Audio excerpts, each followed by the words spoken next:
2023년 10월 5일 연중 제26주간 목요일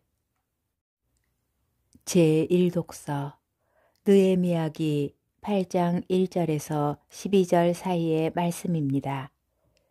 그 무렵 온 백성이 일제히 물문 앞 광장에 모여 율법학자 에즈라에게 주님께서 이스라엘에게 명령하신 모세의 율법서를 가져오도록 청하였다. 에즈라 사제는 남자와 여자 그리고 말귀를 알아들을 수 있는 모든 이로 이루어진 회중 앞에 율법서를 가져왔다. 때는 7째 달 초하룻날이었다. 그는 물문 앞 광장에서 해 뜰 때부터 한낮이 되기까지 남자와 여자와 알아들을 수 있는 이들에게 그것을 읽어주었다. 백성은 모두 율법서의 말씀에 귀를 기울였다. 율법학자 에즈라는 이 일에 쓰려고 만든 나무 단 위에 섰다. 에즈라는 온 백성보다 높은 곳에 자리를 잡았으므로 그들이 모두 보는 앞에서 책을 폈다. 그가 책을 펴자 온 백성이 일어섰다. 에즈라가 위대하신 주 하느님을 찬양하자 온 백성은 손을 쳐들고 아멘, 아멘 하고 응답하였다. 그런 다음에 무릎을 꿇고 땅에 엎드려 주님께 경배하였다.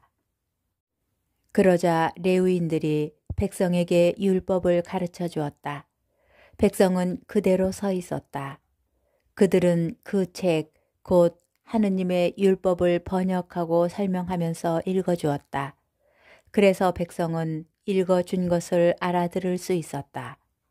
느헤미야 총독과 율법학자며 사제인 에즈라와 백성을 가르치던 레위인들이 온 백성에게 타일렀다. 오늘은 주 여러분의 하느님께 거룩한 날이니 슬퍼하지도 울지도 마십시오. 율법의 말씀을 들으면서 온 백성이 울었기 때문이다. 에즈라가 다시 그들에게 말하였다. 가서 맛있는 음식을 먹고 단 술을 마시십시오. 오늘은 우리 주님께 거룩한 날이니 미처 마련하지 못한 이에게는 그의 몫을 보내주십시오. 주님께서 베푸시는 기쁨이 바로 여러분의 힘이니 서러워하지들 마십시오. 레위인들도 오늘은 거룩한 날이니 조용히 하고 서러워하지들 마십시오 하며 온 백성을 진정시켰다.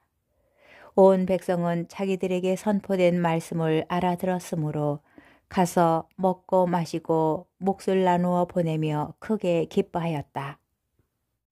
주님의 말씀입니다. 복음 루카복음 10장 1절에서 12절의 말씀입니다. 그때에 주님께서는 다른 제자 72명을 지명하시어 몸소 가시려는 모든 고을과 고장으로 당신의 앞서 둘씩 보내시며 그들에게 말씀하셨다. 수확할 것은 많은데 일꾼은 적다. 그러니 수확할 밭의 주인님께 일꾼들을 보내주십사고 청하여라. 가거라. 나는 이제 양들을 이리떼 가운데로 보내는 것처럼 너희를 보낸다. 돈 주머니도 여행 보따리도 신발도 지니지 말고 길에서 아무에게도 인사하지 마라. 어떤 집에 들어가거든 먼저 이 집의 평화를 빕니다 하고 말하여라. 그 집에 평화를 받을 사람이 있으면 너희의 평화가 그 사람 위에 머무르고 그렇지 않으면 너희에게 되돌아올 것이다. 같은 집에 머무르면서 주는 것을 먹고 마셔라. 일꾼이 품삯을 받는 것은 당연하다. 이 집 저 집으로 옮겨 다니지 마라. 어떤 고을에 들어가든지 너희를 받아들이면 차려주는 음식을 먹어라. 그곳 병자들을 고쳐주며 하느님의 나라가 여러분에게 가까이 왔습니다 하고 말하여라. 어떤 고을에 들어가든지 너희를 받아들이지 않으면 한 길에 나가 말하여라. 여러분의 고을에서 우리 발에 묻은 먼지까지 여러분에게 털어버리고 갑니다. 그러나 이것만은 알아두십시오. 하느님의 나라가 가까이 왔습니다. 내가 너희에게 말한다. 그날에는 소돔이 그 거울보다 견디기 쉬울 것이다. 주님의 말씀입니다. 오늘의 묵상. 어제 복음에서 따름이라는 주제를 다루었다면 오늘 복음의 중심 주제는 파견입니다. 예수님께서는 예루살렘으로 가시는 길에서 제자가 되는 방법을 가르쳐 주신 다음 제자들을 파견하시어 당신께서 걸어가실 길을 준비하게 하십니다. 제자들이 파견되어야 하는 이유는 수확할 것이 많은데 일꾼이 적기 때문입니다. 예수님께서는 제자들에게 추수할 일꾼을 보내달라고 하느님께 청할 것을 요청하시며 기도에 대한 응답으로 제자들은 파견됩니다. 선교의 결과를 농작물의 추수 개념을 빌려 설명하는 방식은 다른 복음서에서도 발견할 수 있습니다. 예수님께서는 이미 앞서 9장 1절에서 6절 12제자를 보내시며 복음 선포의 사명을 부여하셨고 추가로 72명의 제자들을 파견하십니다. 유일하게 루카 복음서에서 제자들의 파견에 대한 이야기를 2번에 걸쳐 다루고 있습니다.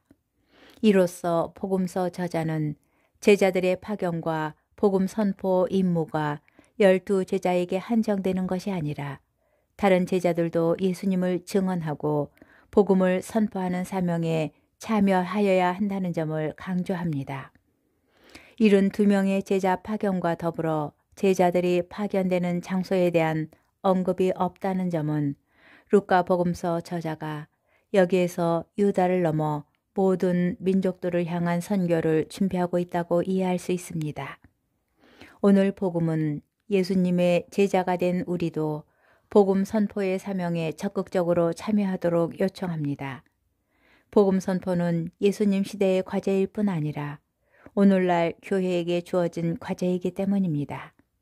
예수님께서 오늘 우리를 파견하십니다. 가거라.